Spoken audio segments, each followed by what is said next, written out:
Welcome to Students Incorporated, a podcast where we dive into relevant topics and issues related to the world of business, technology, education, and design. I'm your host, Mr. Jason. Episodes include student conversations, interviews with thought leaders, and inspirational stories with an international flavor. This podcast is created and produced with the help of students from the International Community School of Bangkok.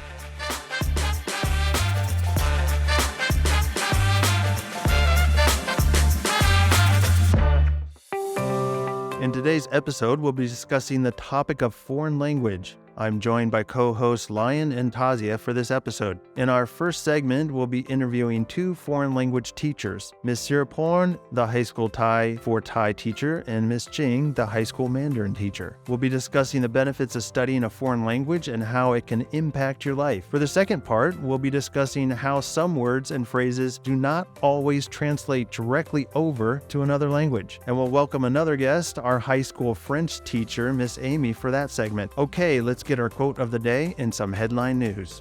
Our quote of the day comes from Frank Smith, and he said, "One language sets you in a corridor for life.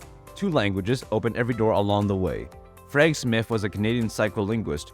He has contributed to linguistics and cognitive psychology. He was a big influence in the whole language approach for reading. The whole language approach states that language is the larger category, and reading, writing, speaking, and listening should be integrated into education.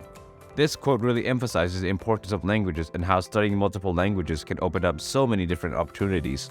To begin with, the biblical worldview of the Tower of Babel tells the story of humanity's attempt to build a tower that reached to the heavens in order to make a name for themselves. In response to this effort, God confused their language and scattered them across the earth. This story is often seen as an explanation of the diversity of the languages and cultures that exist today, and serves as a reminder of humanity's need for humility and reliance on God. Next, in Hinduism, the origins of languages are tied to the god Brahma, who is used to have created language in order to communicate with the gods and humans. According to Hindu tradition, Brahma created Sanskrit, the language of the gods, which is considered to be the oldest and most sacred of all languages. Over time, other languages developed from Sanskrit, and today there are thousands of languages spoken throughout the Indian subcontinent.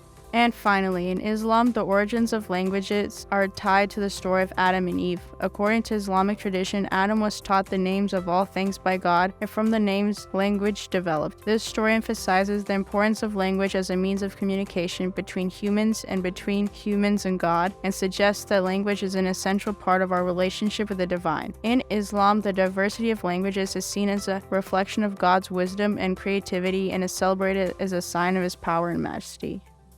We'll now jump into the first part of our episode with an interview. I'll turn it over to our co-host and guest, Miss Jing and Miss Siwaporn.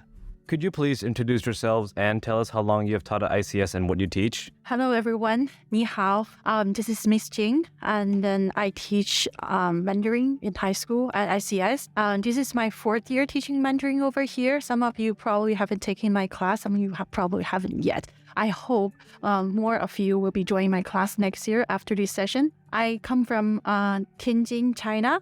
And then before ICS, I also taught both in China and Indonesia. And I've been enjoying teaching here at ICS in Thailand. สวัสดีค่ะ I'm Kru Siwaporn. I've been teaching here for 26 years since 1997. Actually, I graduated in my major in science, teaching for secondary, but come working at ICS is my new experience in teaching language and culture at the same time.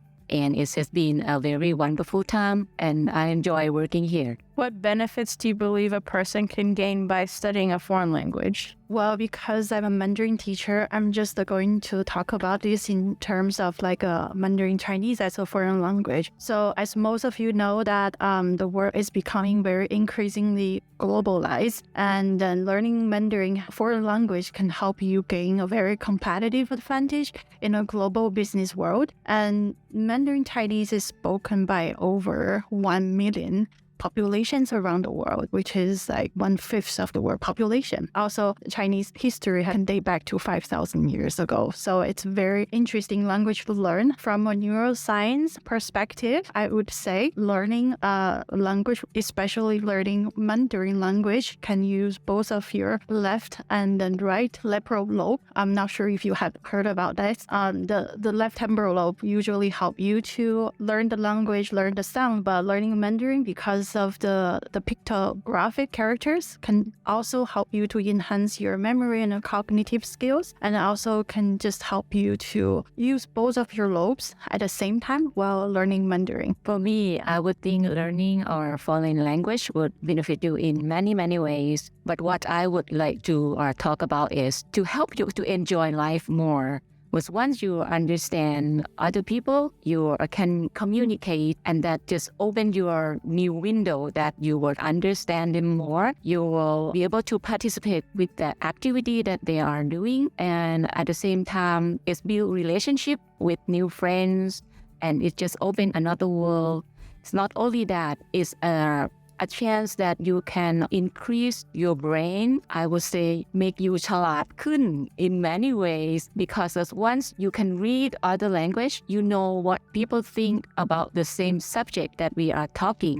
Different language, different culture, we have more angles to look at. เรามีมุมมองต่างกันเหรียญมีหลายด้าน so that would be I think the benefit that we could get from our learning foreign language. Thank you for that, everybody. Now, our next question is, how has learning a foreign language impacted or helped you personally?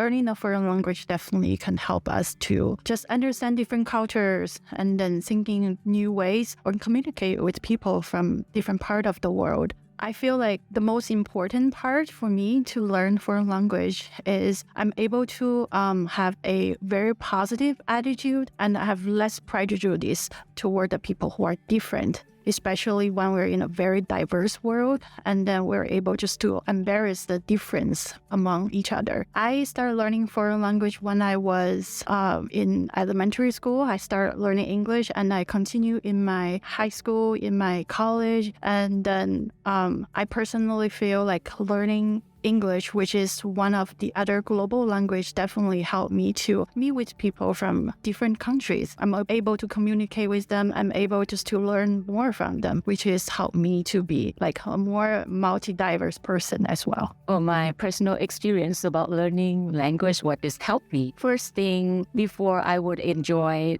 another language, I have to go through the mountain of our problem. Like I am the scared person who wouldn't want to try the new task, and I'm so afraid of picking up and even make it harder. But once I have to start learning language when I was that time 30 something, even though in Thai system we start learning since grade 5, but we know only A to Z, and then this is a chair, this is a desk, but I cannot use the language.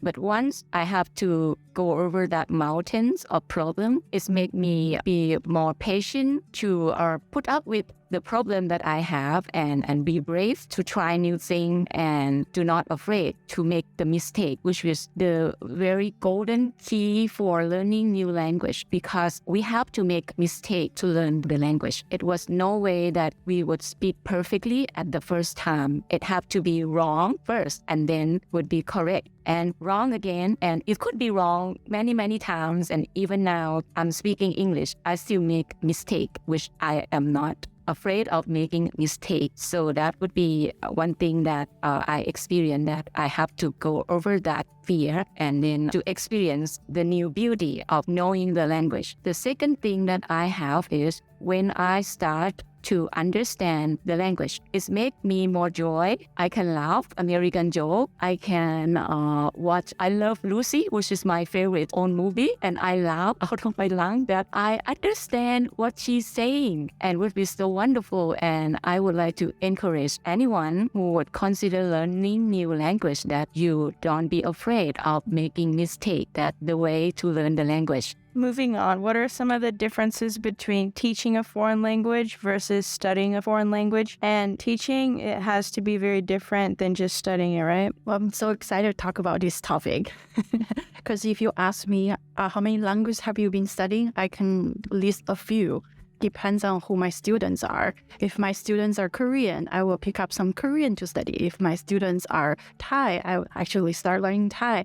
I think it's very important when I learn a second language. I have this first-hand experience that how the second language has been learning. And then it's really helped me just to understand how my students will be learning and then how I can relate to their experience. Because when I teach a second language and then I can understand, relate the challenge they're facing, and then I'm just able to just modify or accommodate to their learning style or to help them improve their learning. And also I think this can help me to build a good rapport between teacher and then student, because I try to build this relationship, this understanding while learning a foreign language. So I think as a second language learner can also help me become a better second language teacher. So I can use my experience to create more effective strategies, instructions in the classroom. For being a teacher, it's really different, right, to being a student, because the teacher who teach foreign language have to be the provider to provide the lesson and to connect with the student, find what is the good lesson that would fit their need. So each year, our lesson, even though we have curriculum, it would have something that add up or take away if it's not update anymore. And that's the challenge for the teacher for provide the lesson that would interest the student. For student, they have another motivation that they come to register my course as Thai. Some would want grade, some would want to know more, and some want to be with the friends who enroll the same course. But anyway, I would think that to be the student, first thing that they have to have joy and pleasure to learn. That would make their learning easier, and then to make it a part of their routine to help them to practice the language. And the grade would be the last thing that I would tell them, that it will be great, it will be good after they have a joy, the pleasure to learn, and they make language, this new language is their new routine of their life. So the skill of using language with the new language would increase every day. So I hope their grade will be great. Thank you, everybody. And now this question is from Miss Jing.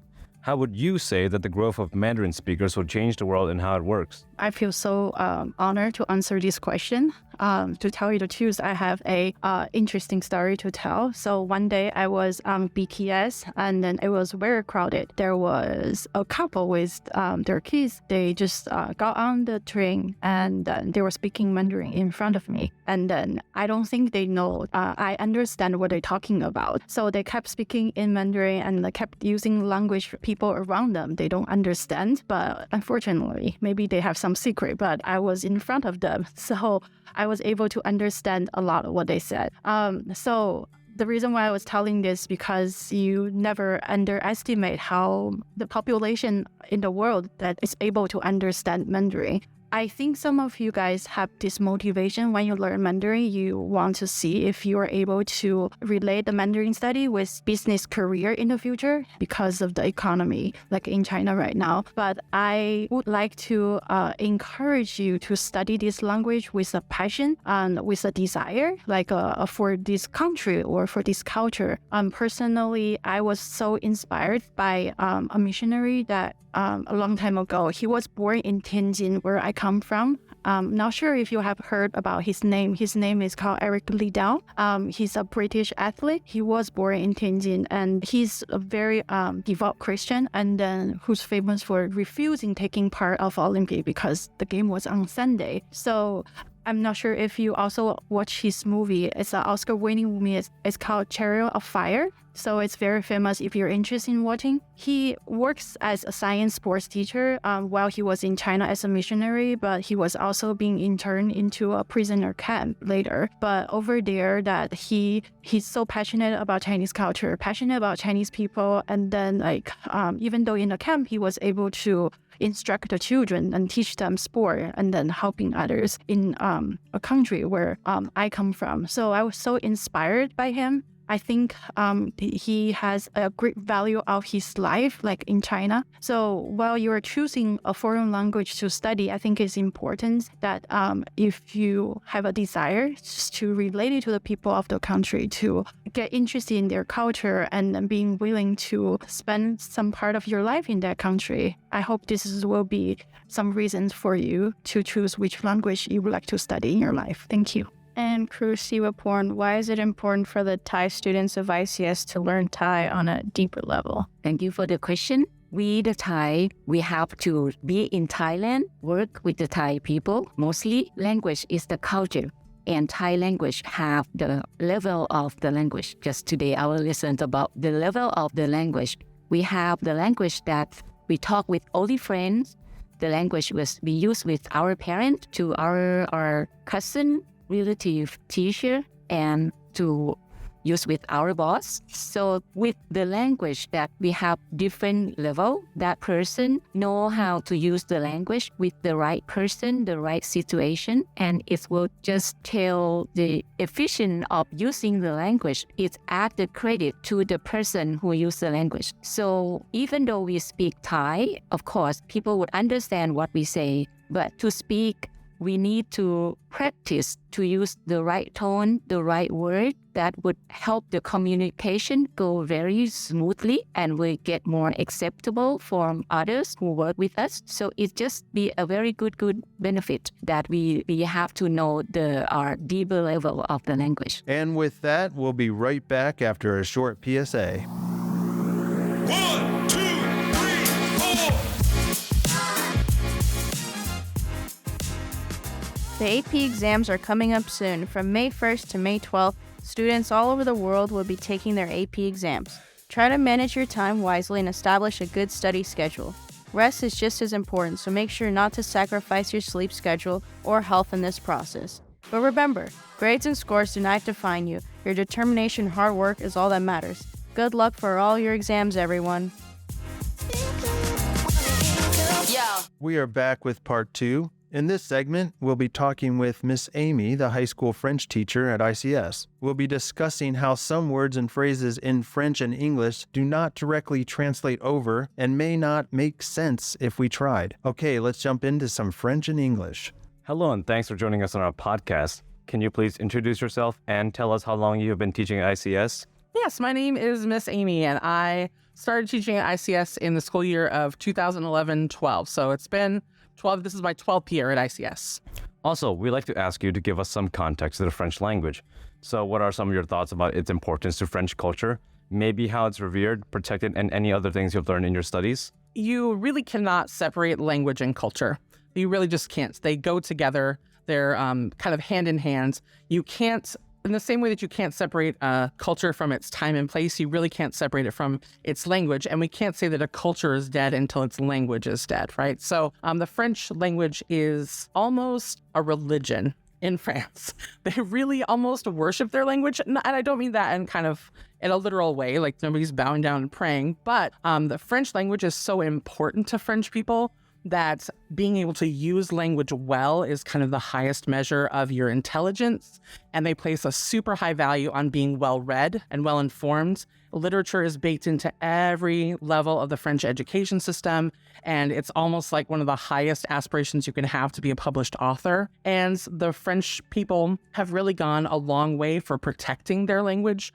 There's a whole organization called the Académie Française, which is made up of people who are the guardians of the French language. It's been around for centuries, and to be on it, you have to be a published author, and you have to be invited by the other members of the Académie Française. And once you're on it for life, and you even get a special title, which is Les Immortels, the immortal ones, right? Because the French people really consider their language to be a treasure and something that they guard. And that's why they're not really concerned with making it easy for people. They kind of like the fact that their language has some difficulties that make it a little bit harder to master. They think that the beauty is in the difficulty and the complexity. And every time that the Académie Française proposes something to make it easier, like simplifying spelling, people get very upset because it's not tradition.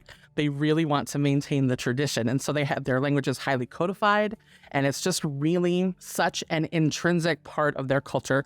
And proverbs and other kinds of expressions and sayings are part of that. Like being able to use your proverbs and your expressions at the good time is a real mark of intelligence and wit. Our word that we use for like when people are good at kind of arguing back and forth is like witty repartee. That comes from French, right? That idea of repartee is the idea of like fencing back and forth with language. Thank you so much for sharing some of the background and context and how language is so closely tied to culture. So moving on to the next part of this segment, we like to discuss certain phrases or words and compare those in English and French.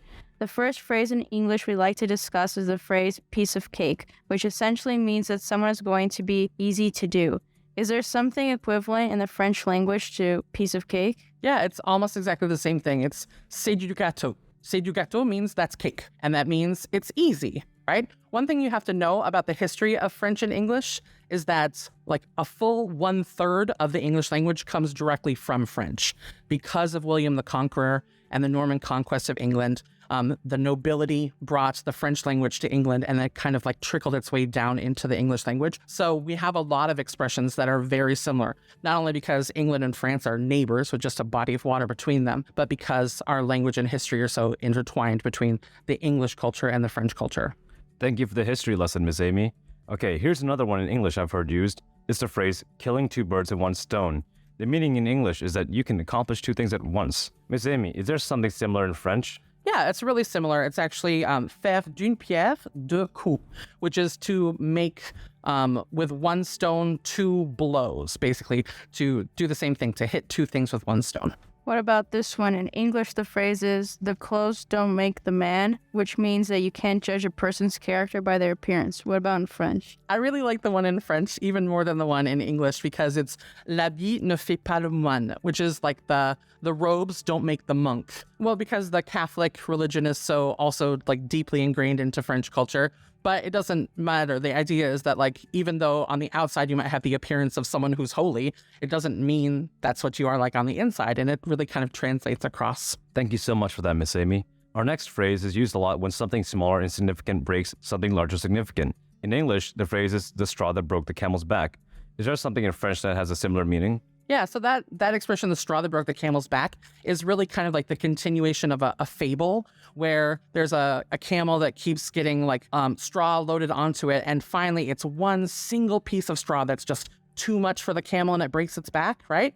Well, in French, the expression is c'est la goutte qui fait déborder le vase, which is it's the drop that makes the vase overflow. And you can kind of have that same word image of a vase of water, and you just put one drop into it, and one drop into it, one drop into it, and surface tension will hold it for a while, but finally there will be that one drop that sends it over the edge, and now it's overflowing. What about this phrase, getting a taste of your own medicine? We know this phrase has nothing to do with medication and simply means that someone gets the same bad treatment as they have given out to others. What is your take on this phrase, Miss Aimee? Well, that's like in English, it's from, a long time ago, medicine always tasted bad, right? There was no such thing as like good flavorings in medicine. And a doctor would make up a medicine and make someone take it, but then they wouldn't have to take it themselves. They wouldn't be sympathetic when people thought it tasted horrible. But in French, this expression would not make sense at all. Like getting a taste of your own medicine would mean nothing. They'd be like, why am I tasting medicine? I don't understand. But the expression that they use is l'arroseur arrosé, which means the waterer gets watered. And it doesn't really seem to make sense unless you know where it comes from. And where it actually comes from is one of the very earliest films, like a movie. And it was a comic film, a silent film of a man who's in his garden and he's watering the flowers with a hose. And a sneaky little boy comes up behind him and steps on the hose and the water stops coming out. And the guy points the hose nozzle at his face to see what's going on. The boy takes his foot away, and the guy gets sprayed in the face with his own hose, right? So that's l'arroseur, the one who's watering. Arrosé is watered. And finally, there's just too many idioms and proverbs to cover them all in this short segment. However, are there any you think are worthy of sharing before ending? There are a million proverbs in French. Like I said, like people knowing their proverbs is really important, and they really like to have things that rhyme, like qui part à la chasse perd sa place, like someone who goes hunting is losing his place. You can use that like literally, like if you are sitting in a chair and you get up to go get something and your brother sits down in your place, right? So there's all kinds of like fun rhyming ones. There's lots of ones about weather and seasons and times of the year. But one that I think is really important to me is one that I think applies to language learning. This is a proverb that I use all the time for myself, and it's petit à petit, l'oiseau fait son nid. Petit à petit, little by little, l'oiseau fait son nid. The bird makes its nest. So just one twig at a time, right? The bird flies away, gets one little stick and makes a nest, and he builds something significant out of it. And that's what it's like to learn a language. You, a little bit over time with consistency, you build and you build and you build until you become fluent. We are running out of time, but we'd like to thank our guests for joining us. It was an interesting experience, and we learned a lot about the benefits of studying a foreign language. As we end this episode, we'd like to thank our listeners for their continued support of our podcast. Make sure to listen to all of our episodes, which are available on all streaming platforms. Coming up next, we'll be joined again by some of our younger listeners for Are You Smarter Than a Fourth Grader? And a spelling bee, something you won't want to miss. This podcast would not be possible without the hard work and support of our international student production team. All music and sound effects are courtesy of Pixabay.com, a vibrant community of creatives sharing copyright-free images, videos, and music. And we are signing off until next time. We're Students Incorporated because your voice matters.